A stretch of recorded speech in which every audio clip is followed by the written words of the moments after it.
What's up, people? Welcome to the DualShockers ShockCast episode 167. I'm your host, Tony Polanco, and tonight I am joined by Ryan Meitzler. I just virtual reality poked all of you right now. Boom, right now. Yep. And, of course, George Jimenez. You can share all of my experiences in virtual reality. So, yeah, we're going to get to that in a bit. Oh, boy. Today was fucking crazy, guys. Like, I left my apartment for 2 hours, then I checked my tweets. VR, VR, VR. I'm like, what the fuck is going on? But before we do that, Ryan, hit us with those new game releases. Yes, there are new releases. They are games, and they came out this week. So for the week of March 23rd to March 30th, 2014, the year of our Lord, we have Which Lord is that? The virtual reality Lord, apparently. There we go. Kratos. So first game up we have is Scapegoat 2 for PC, Linux, and Mac. Representing Linux, by the way. So. Yo, yo. Plat Dude in the Spirit Collector for Ouya, PC, and Browser? Is that what that's supposed to be? It just says Brow. Like it's misspelled bro.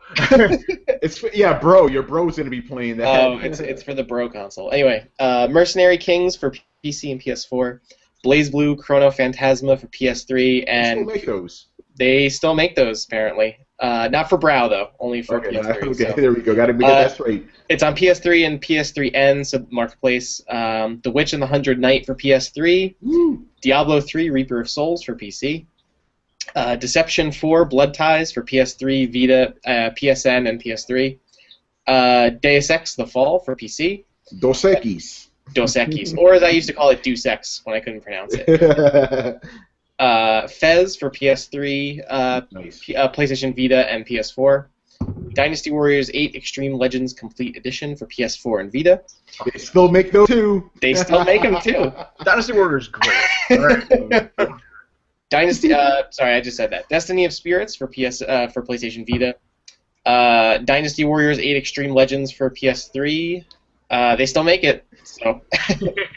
Flashers: The Power Battle for Ouya. Gemcraft Chapter 2 Chasing Shadows for Brow. And Cabela's Big Game Hunter Pro Hunts for PS3. Oh boy, they still make those too. They still make plenty of those. Oh boy. All right. So what are you picking out of all Dynasty Warriors. I will go with Fez because it just reminds me I need to play through it still. So. Yeah, I'm gonna go with Fez too because I like the art style of that game. That's actually a really cool game, man. You can't go with Fez 2 because that got canceled. Yeah. Okay. I'll go with Fez as well. Oh man. Yeah, I know there's other games like most of those games. I'm like, wait, what? Like, what was it? Deception 4. I'm like, they made a Deception 3? Really? Yep. Okay. Very limited runs. It was just like they're almost like comic books. They just kind of run for that 1 month, and then we're never printing these again. Oh boy. Oh man. All right. So I want to get into some stuff that we've been doing, some of the original stuff, some editorials. Ryan, tell us about your editorial about The Last of Us. So I just did a brief kind of mostly reactionary editorial to the news of the Last of Us film adaptation. So my editorial that I wrote, I believe last week, I just kind of ran down like what I thought about like the news about the upcoming movie, and then kind of compared it to previous video game adaptations, which obviously have not been very successful over the last couple of decades. Successful or very good.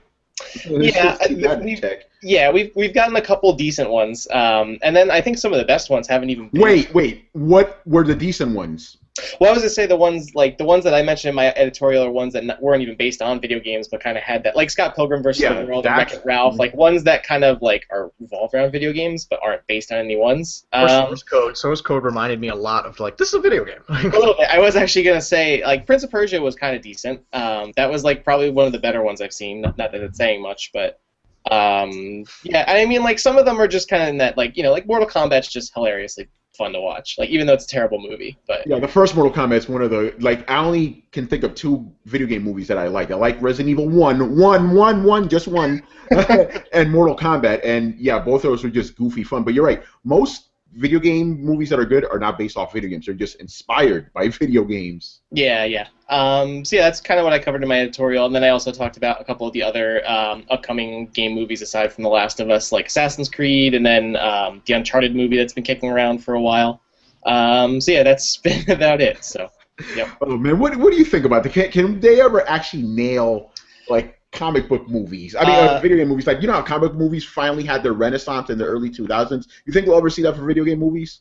Well, I mean, comic books is different because comic books is you're taking something, literature and turning it into a movie, which has been done before.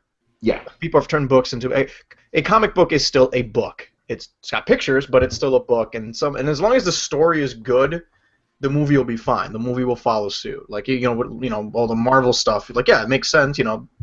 It translates well. I think, like I said, we have to get over that hump in a video game where we have to focus on the video game story. But when you think about it, like 99% of most video game stories are really kind of dumb. Mm-hmm. But we only kind of tolerate them because we're doing something. We're actively participating in the story. So you're willing to put up with like Space Marines and I'm gonna save the world as a 12-year-old because I'm the 12-year-old. That's great. But when you take that out and you have to condense this like 60-hour RPG into 90 minutes, it ends up not making a lick of fucking sense. So, we talk about like that Metal Gear movie. People are like, oh man, I can't wait for a Metal Gear movie. I'm like, Metal Gear movie's gonna be terrible. Yeah, dude. No, it's not gonna work. I'm sorry. Because honestly, when you think of like the Metal Gear cutscene, it's literally Snake being caught, then something's happening. Yeah. So I don't want to see. It's just him doing this for 45 minutes. Yeah, like what do I want to see a guy talking his earpiece the whole movie? Like, they got to find a clever way to just kind of make up for the fact that you need to keep someone's interest who's not actually playing the story, and then kind of look at that story and be like, is this story even interesting, or are we just kind of cashing in on, oh, it's Resident Evil because it's got zombies and people will watch it because it's Resident Evil, great, and it's like, yeah. Like one thing I talked about editorial a little bit is how I think the problem is that video game movies, they try too hard to be like the video games, right. And they're never even half as fun. Since you're sitting there and just watching it versus playing in a game. Mm-hmm. And how the problem of how video games can feel cinematic, but it's kind of hard for a movie to feel video gamey, and that kind of has more of a negative connotation most of the time. So yeah, I don't want my movie to feel video gamey. Yeah, no, I don't want that. When that World of Warcraft movie comes out, it should just feel like an epic Lord of the Rings movie. I don't want to hear some guy talking about, oh man, my mana's so drained, I should probably drink a potion. Oh my god, that's like you do in the game because you drink the potion when you're. It's like, no, there's no one who's gonna react like that. It's gonna be a lot of people just groaning like, oh, he did that. I'd be okay if they just remade the South Park episode of World of Warcraft and did that as the World of Warcraft movie. That'd be fantastic. There you go. Let's do that. I'm signing off. We're greenlighting that. Also, there needs to be a Leroy Jenkins joke. That's just all I want. So, Yeah, I think what they need to do is just take whatever the spirit of the story of the game is and then make that work into a movie. You can't do a one-for-one, translation. It just doesn't work, I mean, look at the Doom movie. Ugh, that would try to be video gamey too. That was just, ugh. It was a hot mess. Yeah, hot mess. That's the appropriate term right there. And speaking about the Metal Gear movie, I actually did an editorial about my favorite game of all time, Metal Gear Solid 3, because Snake, Ground Zero was coming out. I'm like, I want to do an editorial about this. I've actually been planning to do one for years. It just never came up, so that was the opportune time. And Peace Walker? Yeah, Peace Walker. I love Peace Walker. But you're putting 3 over Peace Walker. Yes, 3 goes over every video game, dude. Not just as over far Peace as Walker. what? As far as story or just as far as entertainment? I was just enthralled in that game the entire time. That game made me say, "Holy shit! Holy shit! Holy shit!" So many times. The only other game that equaled that, and almost became my number one game for a while. It was my number one game for 2 days. Was Uncharted 2 because there was just so much oh my god, this is fucking amazing! Ah! But yeah, the reason is basically, Metal Gear Solid 3 to me was the first game that made me go, this is the greatest movie I've ever played. It made me feel like it was a actual movie. Even had a James Bond intro where you had all this action and then the actual intro comes up. I'm like, this is fucking insane. So I wanted to dedicate an editorial to that because I absolutely love the game. And yeah, I'm not knocking Peace Walker. I love Peace Walker. As a matter of fact, after playing Ground Zeroes, I want to go back to Peace Walker. I remember. I tell you all the time, my favorite game is the remastered Peace Walker. When you can play it on 2 analog sticks, and it's like, oh, that's how games are supposed to play. That's how a Metal Gear is supposed to play. That's amazing. To me, Peace Walker is the best controlling Metal Gear prior to Ground Zeroes. Yeah, I could talk about Peace Walker is amazing. Yeah, it's really underrated. Oh man, that's perfect. And then you talk about just jam packed with stuff. Oh yeah, so much to do. Yeah, the story's super hit or miss. At some point, I'm just not even caring because I'm I want to go back and do missions, and my base has got to get bigger. So But yeah, I think as far as like what a Metal Gear game is supposed to be, is like that's why I can't wait for just Phantom Pain, because you kind of got glimpses of that in Ground Zeroes, where it's like it felt a lot like Peace Walker, particularly when you can like once you clear the mission, you can do it like 5 different other ways because there's different objectives now. Like that's very reminiscent of Peace Walker. And like I said, I was building my base on my iPhone, on my iPad as I was playing, and I was just mother base. I'm like, fuck yeah, let's do it. Yeah, it's great. I love that whole mother base thing. I loved it, dude. I spent so much time with that. So, George, I may hit you up because I want to go back to Peace Walker. Maybe we could play online because I need to play with other people. Phantom Pain. If we're rebuilding Outer Heaven, which is like maybe that's one of that's been like the most go-to place I've wanted to visit. Yes. Which they'd never really done in like a contemporary Metal Gear game. Which is like, great. See what that's like. But yeah, Peace Walker. Yeah, Peace Walker. Yeah, they always talk about Peace Walker. It's a great game. So yeah, I had it. Oh yeah, and I want to say the art for that was done by my friend Emilio Lopez, who works for DC Comics. He used to work for what was it, 4Kids Entertainment. He was like, because he is actually the guy that got me into Metal Gear. I remember I didn't own a PlayStation 1. He did, right? I was a Sega Saturn boy, so I used to go to his house. He was like, dude, you gotta play Metal Gear. So I go over there. I gotta segue into this because people like this story. I go to his house and I'm like, what is this Metal Gear game? He pops it on and I'm watching him play, right? You know the intro where he's sinking into the base, he's swimming in there and stuff. The elevator and you're taking all that crap off. Yeah. But right before the elevator, he gets out of the water, he starts moving around, and the credits are still rolling. I'm like, wait, whoa. Are you playing this right now? Like, I've never seen that before. And I came to his house every day after school just to see him beat that game. Because I was still like, this is a Sony game. I don't know if I could touch that, but I'll watch it. So when I got my PS2, first game I bought was fucking Metal Gear Solid 1. I love that game, man. I actually wrote an editorial about that, too. And he also did art for that back on my other site. I could talk about Metal Gear all fucking day. We did that last week, too. Metal Gear just took over the entire fucking show. But yeah, speaking about games that came out and reviews, Infamous came out, did the review for that, and it was a pretty big hit. I heard you liked it. It was interesting. The you liked it so much. You were invited to another website show to talk about how much you liked. Yeah, how trippy is that, dude? I'm like, boy, what? I remember Joel was telling me, he's like, hey, Tony, you're going to be on Twitch TV. I'm like, you're bullshit. I thought he was trolling me. So, yeah, they invited me to their show. It was a lot of fun. It's interesting being video edited, by the way, because the interview was 6 minutes long. We saw it live. We saw the entire thing. But with the edited version, it was 3 minutes. I'm like, you cut out half the good stuff. You missed the part. They Tonight showed you, man. Yeah, like they have like a AI on the show, and I started making fun of the AI. They took that whole part out completely. They got offended. That's why. Yeah, but I know you guys don't own PS4s, right? Either of you two? Not yet. Yeah, when you do get this fucking game, it's great. Man. It's like I don't want to get a new console right now, but it's been tough. It's been tough to get one. Yeah, I'm waiting for it. I think I'm waiting for a price drop or just kind of like a lingering moment where it's like maybe in the summer when there's that drought and I'm like, all right, I can get a PS4 and have a couple of games ready to play. But Jorge's sitting at home crying playing Titanfall as people are playing Infamous. So, so much fun. I'm in a jump chats. Shots fired. Shots fired. I should ask you about that, George. I don't know. I like that people are enjoying Infamous. Like, yeah, no, it's great, isn't it? I'm so happy when like. My ultimate fear was like you'll play Infamous and it's like it's fine. Like I was afraid for this reaction. It's okay. Like no. Like I like when games do well. Like I like when people generally love games. That's great. Like yeah, and I just got that reputation. It was just like if it's on PS4, I fucking hate it. I'm like I don't. If it's great, I can't wait to play it. Oh, by the way, this happened in the comment section. I fucking love this. Somebody goes, "Oh yeah, of course, DualShockers gave it a 9.5. They're so biased." And then somebody replies, "Did you see what they gave Titanfall?" Fucking stupid, man.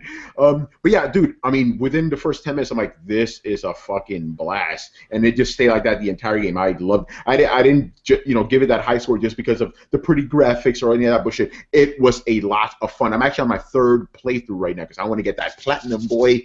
And as far as like an open world is concerned, because I always feel like most open world games kind of fall into this trap of like, after a while, you're just kind of doing the same repeatable side missions and actions. Like as much as I loved AC4, it kind of got a little redundant at the end, where it's like, all right, there's a ship, I know exactly how to kill it, I just got to go through the motions. Like, is there any And that happens in all open world games. But like, when do you hit that point in Infamous? I was gonna say that kind of happened a lot in the original Infamous, And 2 as well. So yeah, as far as the actual missions, the real missions go, that doesn't happen. Side missions, yeah, that happens, dude. Like it's like, okay, I'm gonna go find this guy now. I'm gonna go graffiti this. I'm gonna go find this. Yeah, you get into a little bit of a motion, even because you remember the original Infamous, you got to take over the entire island. Right. So you are kind of taking over districts or like neighborhoods. And you hit a certain rhythm, but I don't mind that. Some people they don't like when things are reiterated, but I'm like, if it's fun, what's wrong with that? I was having fun taking over districts and all that other stuff. And I should say, this is based on Seattle, but it's not the real Seattle. Seattle is not just 2 islands, okay?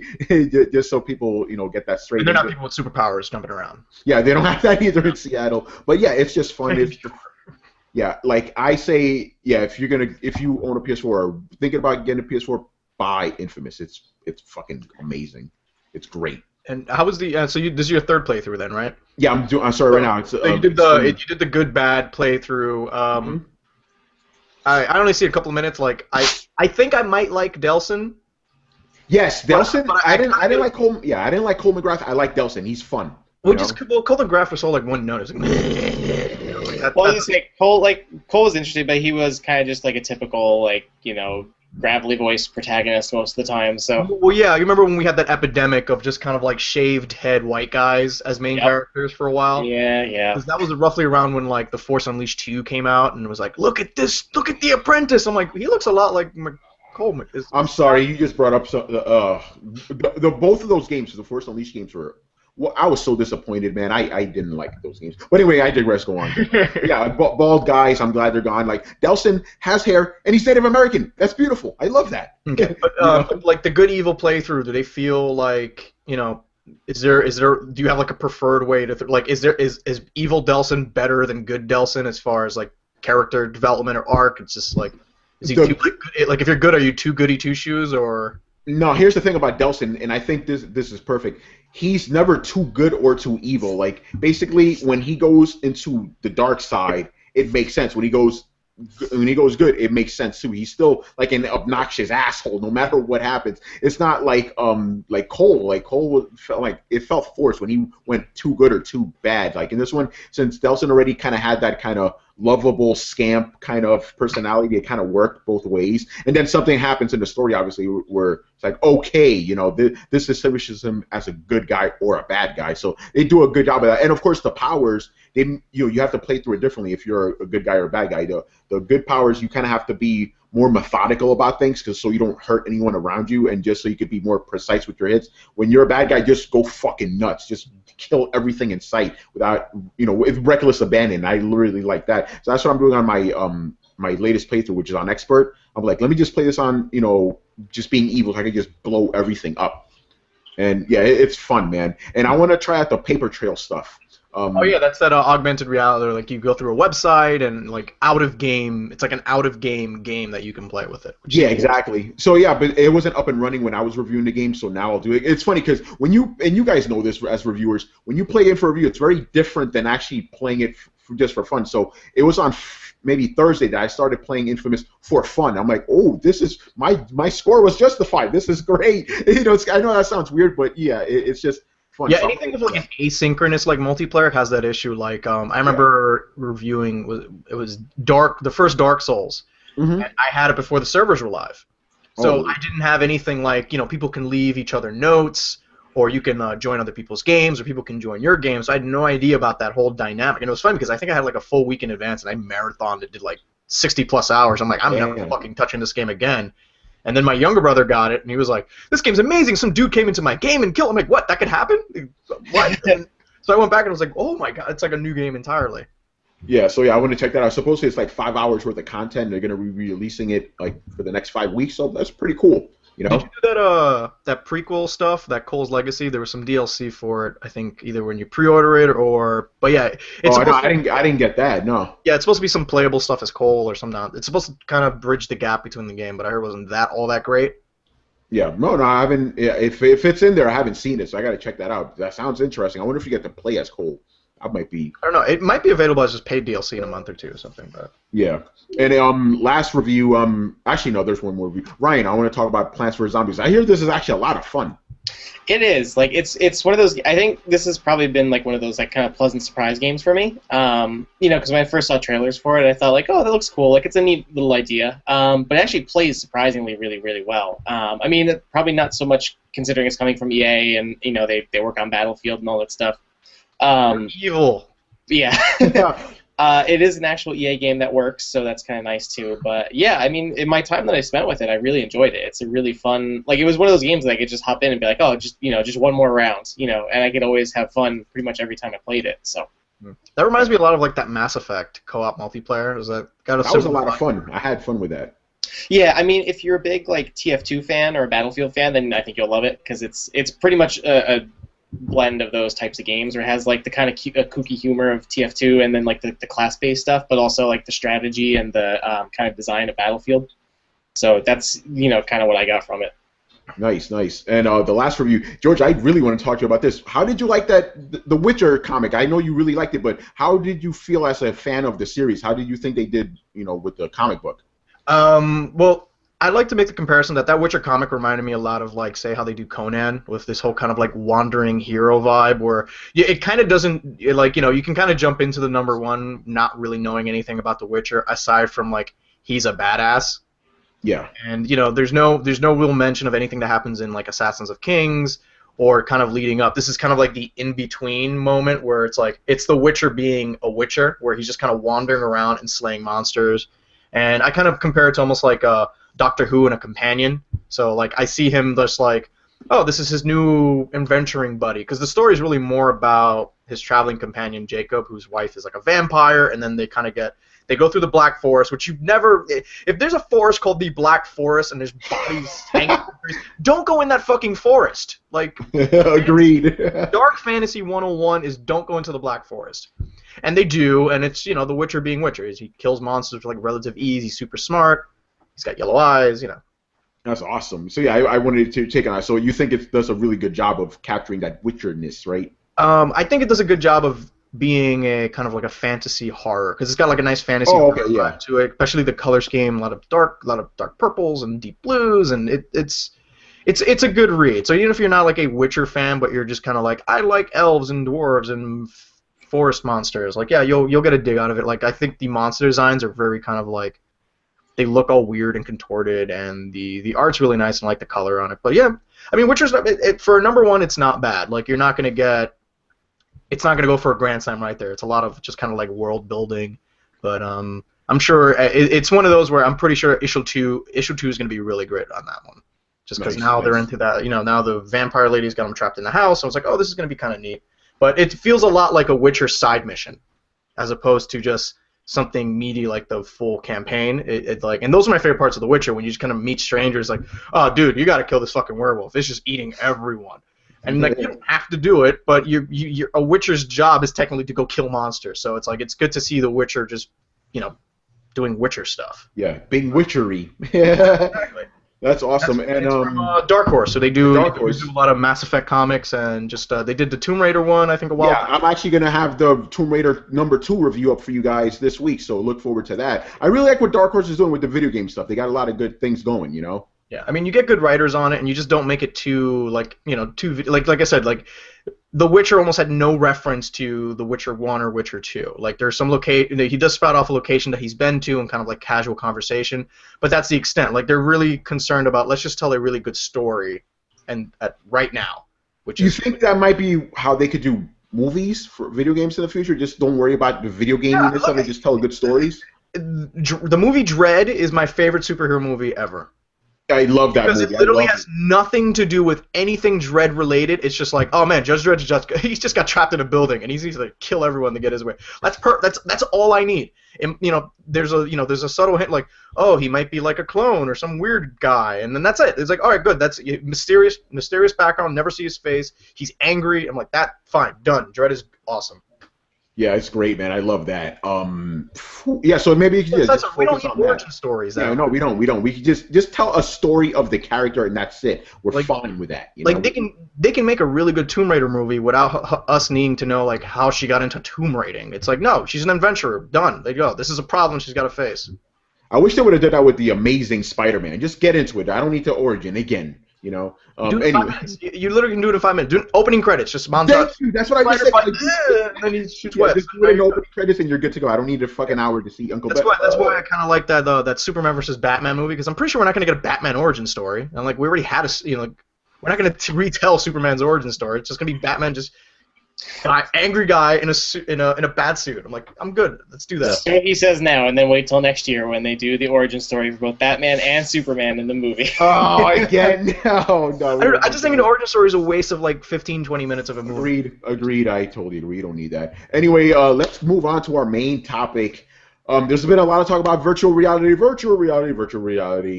had Sony announce Morpheus. When I hear that, I think about fucking The Matrix. You know, the second one. Zion, hear me. You know? Morpheus just seems like a focus-tested market. Like this was clearly a marketing guy came up with this name. Yeah, it's like the official like The Matrix, right? Morpheus. Like yeah, let's do that. He watched The Matrix the night before their pitch meeting and was like, "I got it, guys."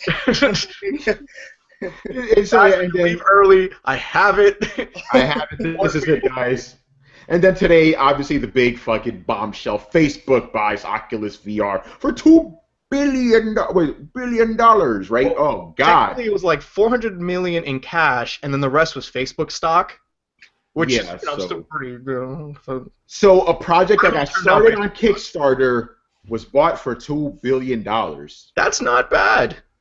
Wow. So yeah, what do we think about? If you're gonna sell out, you need to sell out hard. That's how you do it.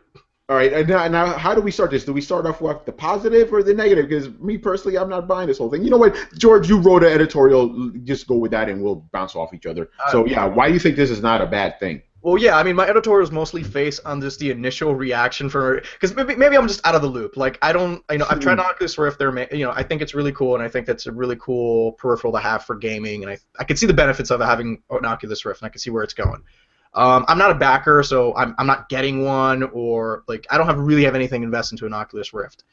I do use Facebook. I know who they are.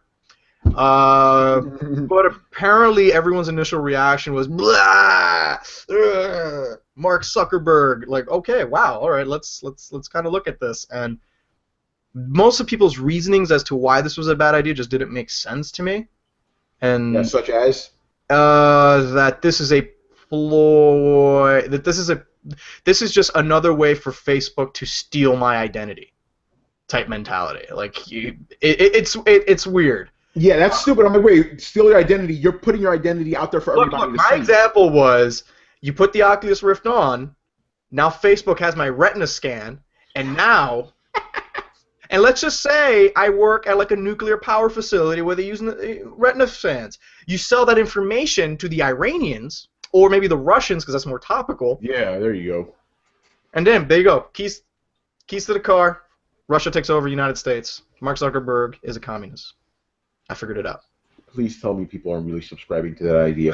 There's just this antitrust for big business, big company was like, oh no, I don't want it. Like, this isn't indie anymore. This is not cool. And then there's the other theory that now that Facebook bought them, the Oculus Rift is just going to disappear, and Facebook is just using it to own the patent, but not really do anything with this. Which doesn't make a lot of sense, because literally the first thing they said was Oculus Rift is going to work independently within Facebook. Meaning, some guy's not going to be like, "Hey, John Carmack, can you make like Farmville run at 60 frames a second?" Like, there's no one doing that.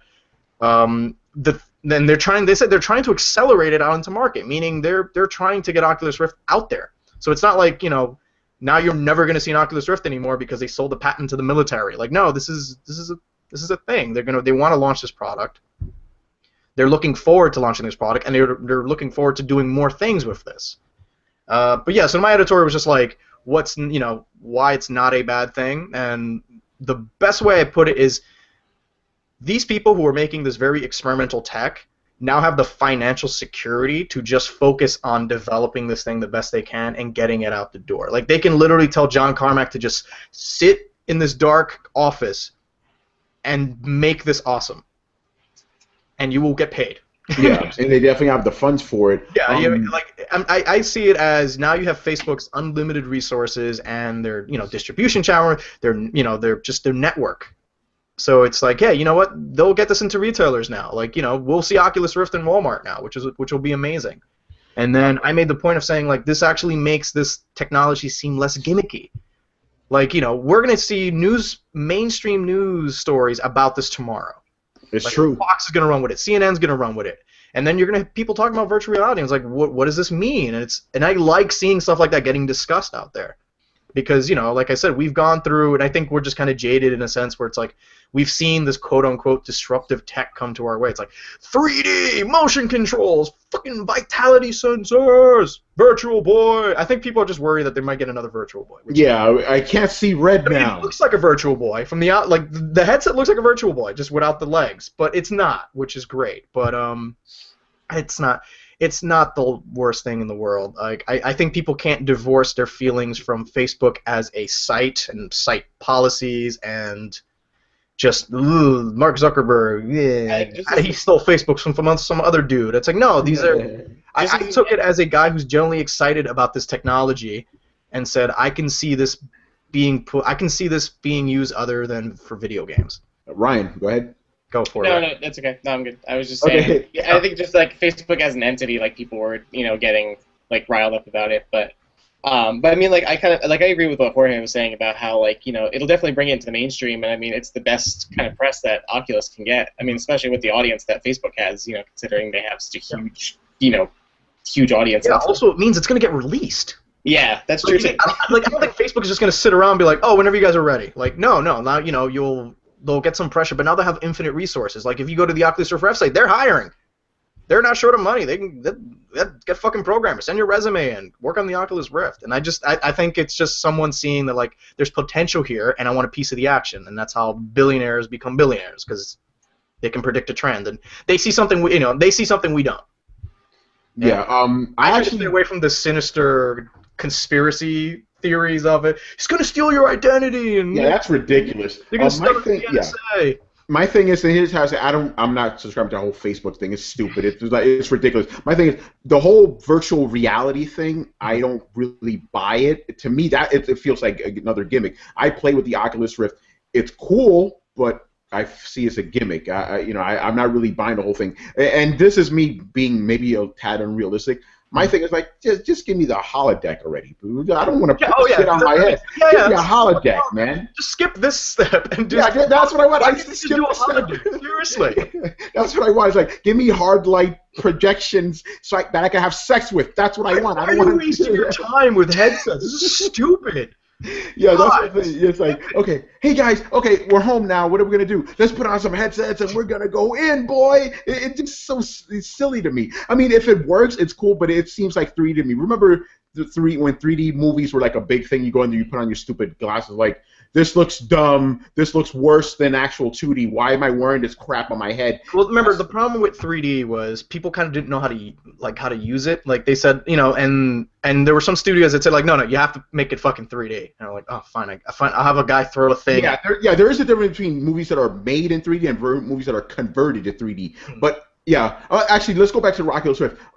I don't know if they're gonna maybe change the technology around, but I remember like the demo I played at Comic-Con. I was in a car, right, and I'm moving. The iRacer. Yeah. So I'm like, this is pretty cool, and then I was like, let me go forward, and then like everything moved with me. I'm like, oh, that's kind of disappointing because I wanted to like look outside the, where the car was. You wanted to be able to shift your weight in some like form.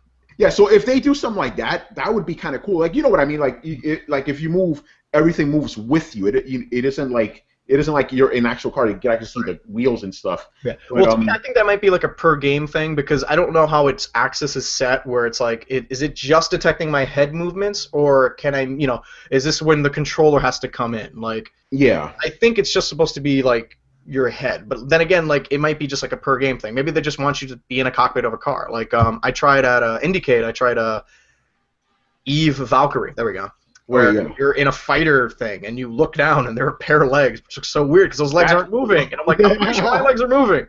Like I'm fidgety. Like, and you know, you're just there and you see your hands. Like that's really cool. And I did, you know, look around and ships fly over my head. I'm looking up and I see the ships and I'm like, oh, I gotta pull up on my joystick to flip my plane over. And I'm like, that was really cool. Yeah, I mean that can be cool, but the thing is, like, is every game going to be now a first-person game? Like, I don't really want that. It doesn't necessarily have to be that case. Like I said, they're you know, it's going to come out on PC, so it's going to be like a per-game option. Like, yeah, they take something like a Skyrim. We've seen like tech demos for Skyrim. I'm like, yeah, to me, an Oculus Rift game with Skyrim would be kind of neat. Like, you go into a dungeon and the dungeon's all around you. Like, that's actually pretty cool. Yeah, so we'll see. But yeah, my thing is, like I already said it, I just skip this step. Just holodeck, please. Just give me the holodeck. But I think what Facebook wants it is they see, you know, they want to do something more than games. And like, yeah, you know what? Now you can kind of experiment with this. And like maybe they'll go like the Apple iPad route where they'll lease these to like colleges and universities. And it's like, hey, look, we have this special virtual tour. Like I can see a whole nother segment outside of games that would take total advantage of the Oculus Rift. And one example I used was, imagine flight simulators. Yeah, flight simulators. Yeah, they wouldn't. The military wouldn't have to. Yeah, that's a no-brainer. Yeah, the military would save a lot of money using that. Like, yeah, I checked online. Your average flight simulator with like the whole thing costs $1 million. Like, hey, you know what? If you just kind of want to weed out who's a good pilot, and like we'll just get $200 Oculus Rifts and see if they know what they're doing, and then we'll put them in the fancy one. Yeah. Did they announce prices for these things yet? I don't know. Like I said, I'm not a Kickstarter backer, but I think it was like it's $200 to $300. I think, Ryan. Ryan, I have no idea. Sorry. Okay. I can look real quick. Google it. There you go. Yeah, but I mean, $300 is not that bad, you know, compared to $1 million fucking dollars. Shit. Yeah. For you're essentially paying for, you know, it's a fancy monitor price, and yeah, so you know. I just hope they make it more comfortable, by the way, because when I tried a Comic-Con, I felt like it was like jabbing into my fucking. The one I had was lighter than the one I had at Comic-Con, but it's still a little bit heavy. Like you still have to get used to something in front of your face like that. Yeah, yeah. Oh yeah, the guy told me he was you know that's not like you know that's not final. Like the commercial version is going to be a lot lighter. They're using some plastics or some nonsense like that. Yeah, so it looks like the dev kits are about like $300 to $350. Consumer version doesn't have a price yet, but it's probably going to be a little under that. So like $300 maybe. That's not bad at all. They're usually cheaper than the dev kit, so. Yeah. So probably about $200 or $300. What games are we going to see third-party games for this thing? I mean, you know, if Facebook. It's going to be like if you're developing a game, it's going to be entirely up to you if you want Oculus Rift support. Yeah, like I mean, are we going to be seeing EAs and BioWare? EAs and Sony. Yeah. I think we're not Sony, but you know what I mean. Yeah. I think down the line, like maybe not immediately, but maybe like within a couple of years or once some projects get, once they get some projects going for it, I think so. Yeah, once they see that the tech works or like people actually enjoy it, because like I said, the version I saw was in HD, which looked amazing. Yeah. Which was like holy ball, like that Valkyrie thing was awesome, and you're locking on with your head because it's got like a little cursor there, and then you pull the triggers, and it's really neat. But yeah, will I buy an Oculus Rift? If it's $300, probably not. I'm not a big 3D person. I mean, I like getting excited over that idea, and maybe if it was a little bit more affordably priced or competitively priced, like let's see what the Sony one's like. All this is good because that means Sony's gonna have to step up their game because now Oculus Rift has the infinite resources of a Facebook behind it. Yeah, exactly. Yeah, but like Mark Zuckerberg says, like I'm not a hardware developer. I just see, he saw something that's cool and says like, yeah, I can see something for it. Like, and he used the example. He goes, imagine this other than video games. Imagine like the social media way of it, where it's like, hey Tony, you went like, I don't know, you took a long car ride, and you told some funny jokes, and you decided just to take a picture on your, take a video on your iPhone. Now, maybe with the Oculus Rift, I'll be in that same car ride with you, looking around, like, oh, that's Tony, gross, and then I'll just like, what was the road like? Like, I think this is a few years down the road. I don't think that we're gonna be watching, like Oculus Rift on Facebook, like, that's some. I think it was just like a fun idea to play with, and I don't know. I think they were more fascinated with just the tech behind it, and they want to own it. What's going to happen with the people that back this thing? Are they? They'll still get it. They'll still get it, right? Yeah, you'll still get. And that's the problem with, I guess, like just the internet is just a lot of misinformation. Where at no point did like Oculus say like, yeah, that's it. You guys aren't getting yours. Like, no, there was no announcement like that. I mean, in fact, Facebook was like, when you read the blog post, he's like, no, we want to help accelerate this thing and get this to market. And and they're like, we're not going to be chiming in the video game part of this. Like their interest in Oculift is totally non-gaming related, but it doesn't mean that they're going to just like say, well, this is not going to be for games anymore. It's like, no, it was primarily built for games. So they're going to, they pretty much said, you're going to do your thing. We just own it. Yeah, that's pretty much how it is. So, yeah, we'll see. Yeah, so people just calm down with the craziness going on. It's not warranted. Sold out. They sold out, man. Shit, I wish I could. I wish. I want to see. Tony, when can we sell out? I wish we could sell out right now. I want to sell out. I want to sell out right now for $2 billion. Shit. All right. Sell out. Okay. So let's move on over to a little bit of news. We talked about EA. So they won't be the worst company in America this year. Oh, no.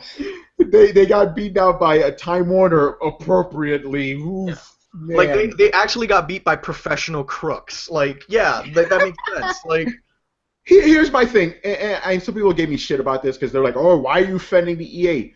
Okay, think about it. EA is the worst company in America. So they're worse than people that actually do horrible things to the environment and other human beings. Is that what you're telling me? Just because you didn't like Mass Effect 3. Am I understanding this correctly? No, because SimCity didn't work. Duh. That was last year. And Battlefield 4 is still broken, Yeah, I can't play Battlefield for more than 20 minutes. Worst company ever. Yeah, it's like, okay, EA has messed up. We all acknowledge that, but they're the worst company in America. No, come on. Time Warner, yeah, that makes sense. It's just silly, so that's why. What do you guys think about this whole? What did you, like, when this first happened, what did you guys think about that, them being named the worst company in America? Like, back 2 years ago. I thought it was just, like, just epic trolling. Like back when, and remember when that happened, the like Metacritic for Mass Effect was a 1 for like user reviews, and like Amazon scores were 1. That was ridiculous. Yeah, because it's just fans voting for this, isn't it? Like, how the hell is this? Who organizes this shit? That's what I want to know. It's like a Street Fighter tournament bracket going on. I'm like, what the fuck is this shit? Who organizes this? Who's behind this? Who are the people that vote? Who are these people? Like Seinfeld asks. That's what I want to know. Like I'm writing this thing because I wrote the news for it. I'm like, I don't have all the necessary information. I don't know who's backing this. I don't know what's going on here. But yeah, they won't win the dishonor of it being the 30. It's stupid. I don't know why. Yeah, it's the consumerist who runs it. They're kind of like a financial blog who they like writing silly headlines like that. But good for them. Congratulations, EA. You're not the worst company this year. It just when I saw people saying they have to just suck extra hard next year, I was like, oh, that's I was like, it was pretty bad. They're like, oh, guess you have to try harder next year to suck more. Oh God. So yeah, that happened. And then Time Warner wins. They're crooks. I hope. Time Warner. Yeah, and watch my cable get cut out right now. Because that's what I'm on, unfortunately. Anyway, so it was announced that two Assassin's Creed games are coming out this year. Assassin's Creed Unity and another one. We all knew another Assassin's Creed was coming. That's not really a surprise. But supposedly Unity is going to be like only for current gen, Xbox, PlayStation 4. That's not a bad idea. That's great. That's great. That's what I wanted. That's a cool idea. I really like. Go ahead. Sorry, I was gonna say. I think it's kind of reminded me of like the Batman Arkham Knight announcement when I think when people first heard about it, they're like, oh, another one. But then when they found out that it was current gen only, I think there's a little bit more renewed interest in it because it gives something new rather than just being, oh, it's another Assassin's Creed. So. Yeah, and then it's obviously taking place during the French Revolution. You saw the cathedral there and all that other stuff. I'm like, okay, oh yeah, and I should say I actually saw this on NeoGAF a couple of weeks ago. But I just like, okay, I can't, because this would have been the third time or second time or third time in a row where Ubisoft's plans for Assassin's Creed were leaked during a plane ride. I'm like, this has got to be fake. No, apparently this was all true. So, some guy was like sitting next to an Ubisoft guy. He's like, hey, you want to see our next Assassin's Creed game? It's in France. That apparently happened for the third time in a row. Yeah, well, I remember that happening last year for Black Flag. So yeah, they were like typing. They saw like Assassin's Creed and they had like a pirate flag underneath it, and I was like, well, Somebody so apparently, if you want just like Assassin's Creed leaks, just talk to someone working on Assassin's Creed, or just happen to be on the same flight as an Ubisoft. Yeah, like somebody on somebody on NeoGAF said Ubisoft needs to start taking trains from now on. Canadians are just too nice. That's the problem. They're look, it's French. I'm like, wow, that's amazing. Like, yeah, I will say this though. After Black Flag, my interest in the series has gone up again, so I'm looking forward to this. After 3, I'm like, whatever, But yeah, Black Flag has renewed my interest, and this is only next gen. thumbs up. I'm down for that. I don't know. I mean, outside of the gimmick of not having, do we still have a pirate ship that I can customize? Because that was really the only point. French sea shanties, that'd be the best. Yeah, That would be great. I mean, I don't know French. they're gonna need a hook like kind of they had in 4, where it's like, oh no, but you have a pirate ship. I'm like, okay, this is enough for me to like put up with a lot of Assassin's Creed bullshit. So I don't want this to be just them reverting back to like, oh no, it's just another open world game, and it's sad. I'm like, oh, but you guys had that whole water thing before. Can we do that again? Or yeah, I mean, I don't know too much about the French Revolution. Was there like naval warfare involved? Just watch Les Mis and you're good. So which one?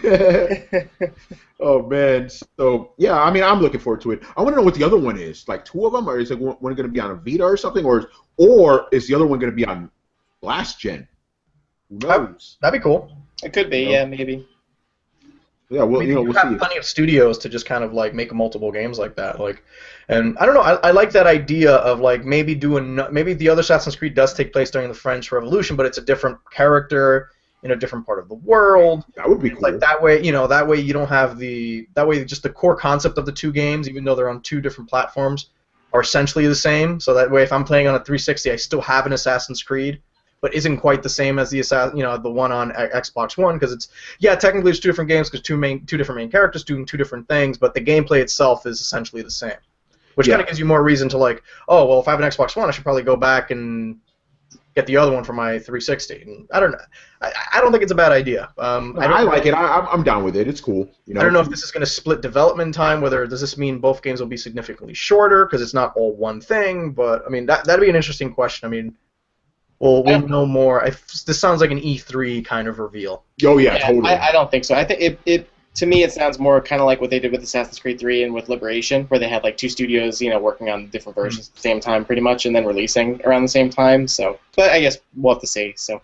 Yeah, exactly. I hope it doesn't turn out like that situation, because Liberation was supposedly I haven't played it, but supposedly Liberation was better than 3, according to some people. Have either of you guys played both? Yeah, that's been the consensus. Just because Liberation has this really cool mechanic of your character can wear disguises, so she can be like a lady who can charm guards. So if you're trying to sneak through a place, you can charm the guards past them, or you can be a slave that kind of lets you. I think that lets you sneak into other areas too. That you can sneak on the plantations, and then you can be the assassin who can climb, which is pretty cool. Yeah, that's pretty awesome. So we'll see. Going back to EA. Sorry about the show notes. We're kind of doing this off the cuff. So EA, one of the CEO of EA said that he wants the future Star Wars games to be modeled kind of like a Batman Arkham. The Arkham games. Basically, what he means is the Batman Arkham games. They took what worked about Batman, right, and made that into a video game. They didn't just shoehorn Batman into a stealth game, shoehorn him into an action game. So they want to do that with Star Wars. Like, they want to take the essence of the series and turn that into video games. I like that idea. I think that's the way you handle independent properties. Don't shoehorn them into a specific genre. Yeah, I mean, it depends on the type of story you want to tell. Because remember when there were a ton of Star Wars games, but they were kind of like, they all fell into like different genres. Like, one of my favorites was like Republic Commando, which was a first-person squad-based shooter, because you were in a clone squad. Mm-hmm. And I was like, oh, that makes a lot of sense. Like, I would not mind actually seeing another game like that. Like, and Star Wars is one of those franchises where you can literally kind of do whatever you want with it. Like, you want to make an RPG? That's been done before. You want to make a first-person shooter? Yeah, we can do that. Or third-person action, or just adventure. We can make a legit just adventure game, like point-and-click adventure game with just a bunch of Jedi. Yeah, you could do a lot of things. And they did specifically say that you want to make new Star Wars games. They don't want to make games based off the old movies, so that they want to make something new, like The Force Unleashed. And I should say this, despite the fact that I didn't like The Force Unleashed games, I actually really liked the story for the first one. I thought that was really cool, like a good little side thing. So I think they're going to do something along those lines. So technically canon too. Yeah, and it's canon. So hopefully it'll be like that. They'll make canon stories that are built around like Star Wars. They won't just be, okay, we're going to make an action, even though it could work like that too, like you said. It could work as a, okay, we're going to make a point-and-click adventure game. We're going to make an adventure game. It can all work. So there's a lot of possibilities. It's just a matter of how you do it, Oh, that just got me excited. When you said point-and-click adventure, I was thinking, if Telltale did a Star Wars game, that'd be fantastic. It'd be great. Hey, Masood, write an editorial about that. Oh yeah, I should say Masood wrote a really good editorial about justifying why Final Fantasy X2 was a good game. I haven't actually played X2. I played a little bit of it back in the day. I thought it was okay, but he kind of just justified why it wasn't that bad. I didn't think it was that bad either. Yeah, he made me want to go and buy Final Fantasy X-10-2 remaster, so I'm probably gonna get it soon. But I think I was in a boat where it was just like I was already done with that world. Like, as soon as I finished 10, I'm like, you know what? I like how this ended. I'm good with this. And it was like, Titus is kind of back. And I'm like, nope, don't care. Sorry. Yeah, see, that's the thing. That's what actually prevented me from finishing the whole game. Like, I played a little bit of 2. I'm like, you know what? Yeah, George is like you said. I'm like, I kind of like the way it ended. Like, look, that was the first game I played that got me really emotional. I'm like, wow, and then having all that extra stuff kind of cheapens it, which is kind of why I don't want a sequel to The Last of Us. And also, like, one of my favorite things on, like, 10, because that 10 technically didn't have an open world. But they had so many different environments where it did feel like, instead of doing that massive overworld map, you were just physically walking through it.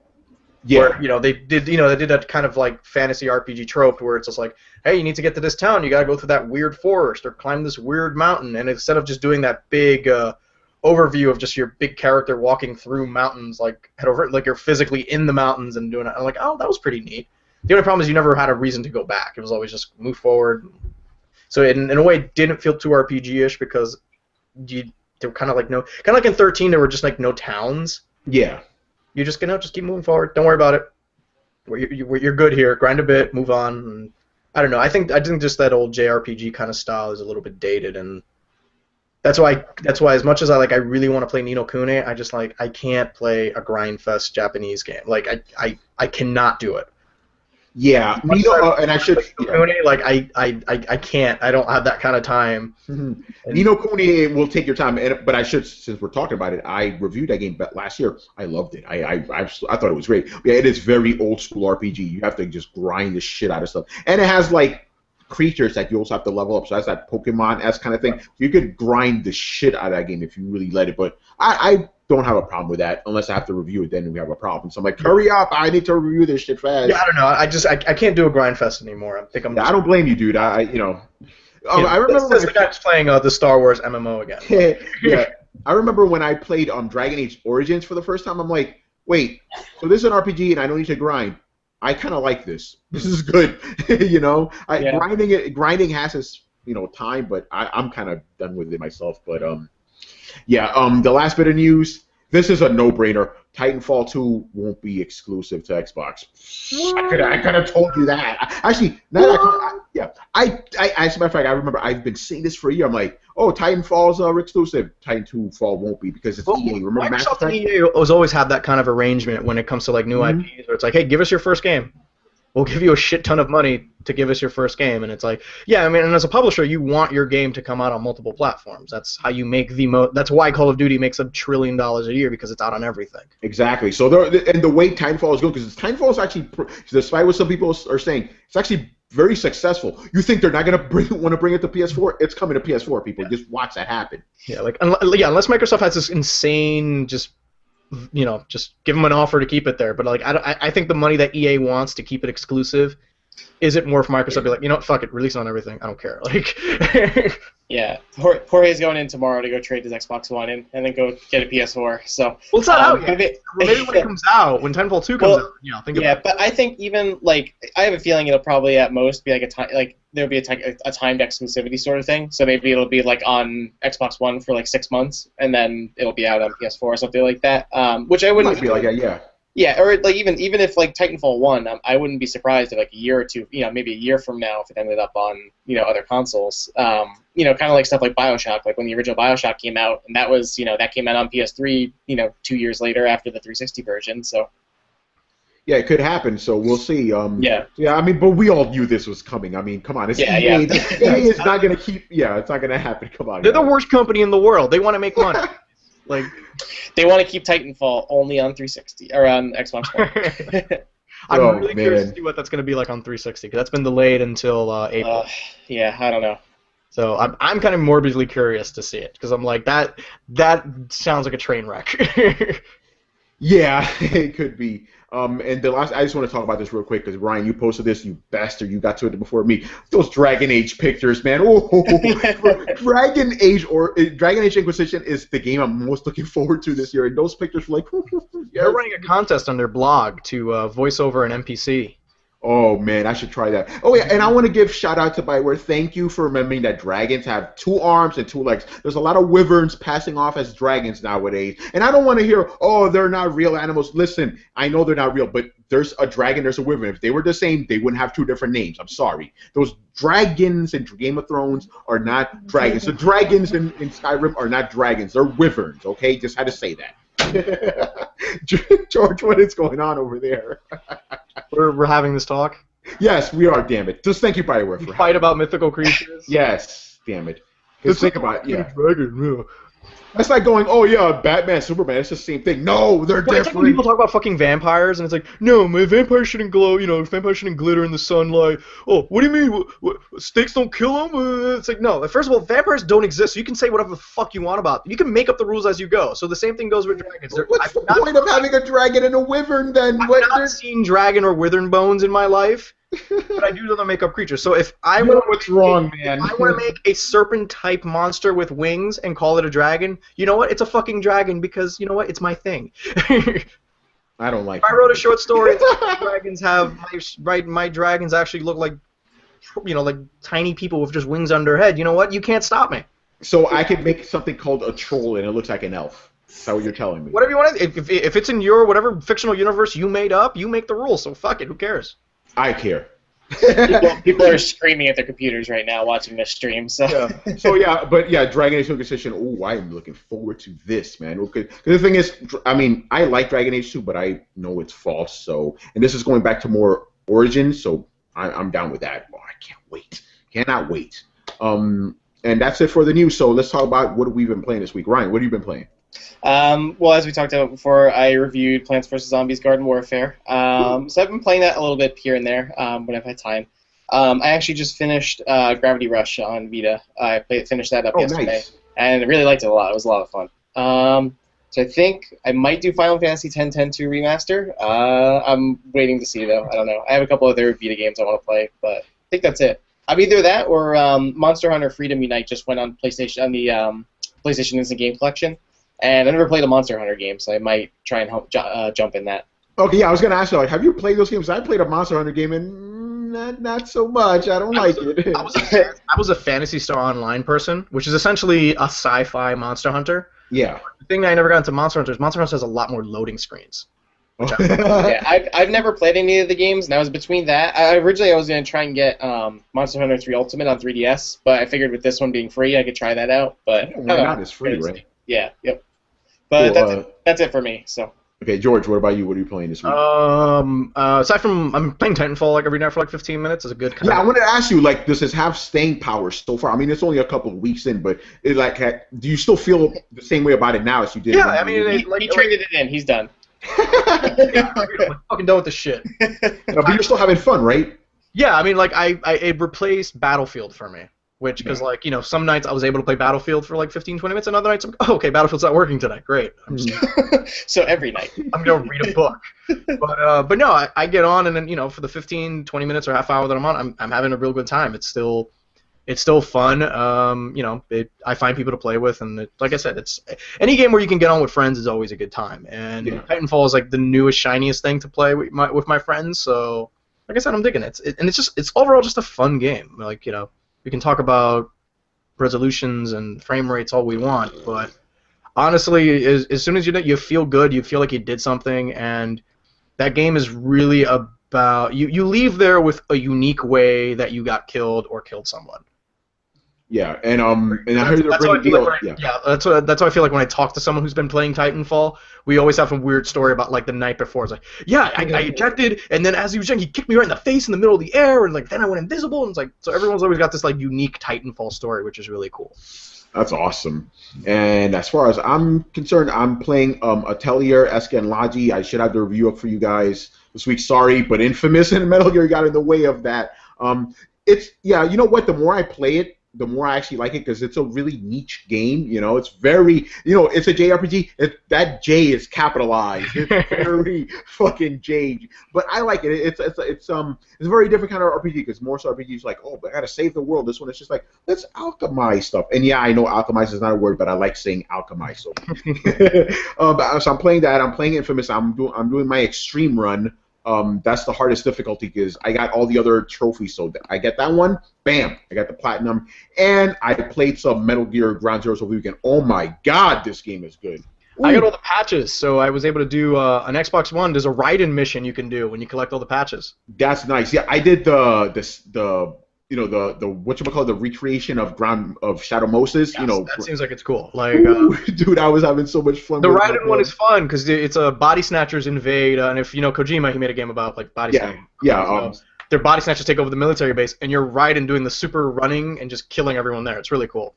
Yeah, I can't. Get all the tapes.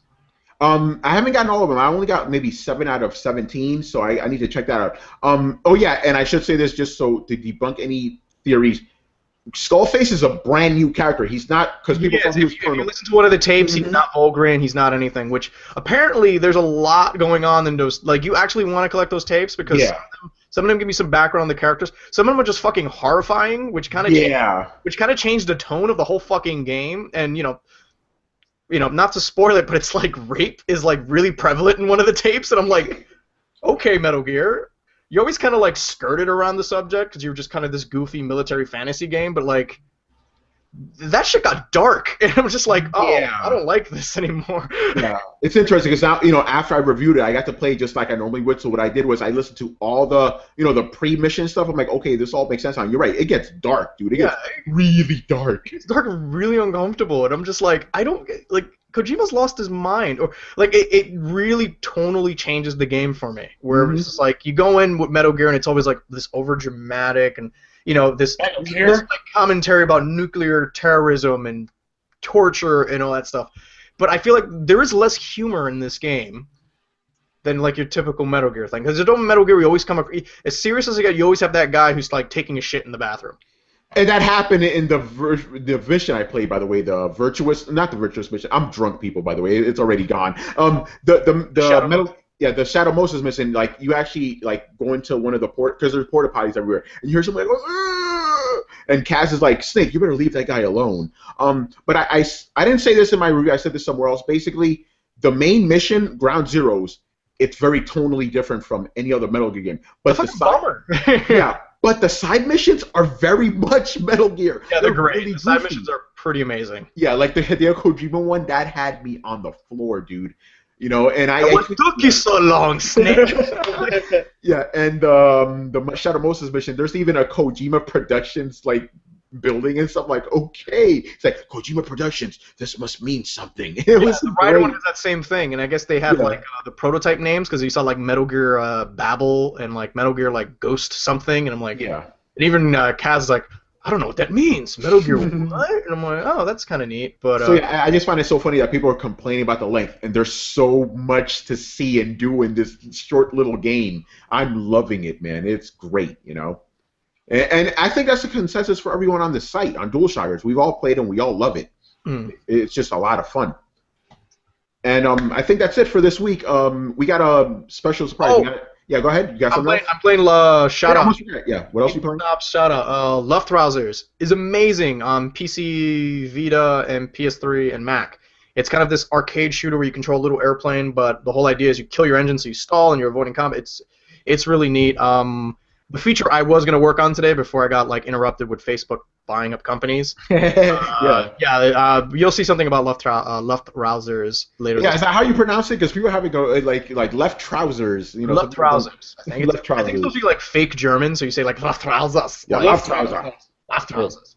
Yeah, and be on the lookout. We did an interview with the industry's leading analyst. It's exactly who you think it is. It's the only industry analyst. I think so, yeah. Yeah, it's Michael Packard, people. We got an interview with him coming up. That should be very informative. I won't say any more than that, so look out for that. Hopefully he answers my questions. Yeah, yeah. Well, I'll save that for after the show. All right, people. So thank you for listening to DualShockers ShockCast episode 167. Once again, staff writer Tony Blanc, and I was joined by my fellow staff writers Ryan Meisler. Thanks for listening, and by this time next week we could be doing the ShockCast in virtual reality. So stay tuned. And George Jimenez. The NSA wants your retinas. All right, guys. Thanks for listening. We are watching you. See you next week. Bye-bye.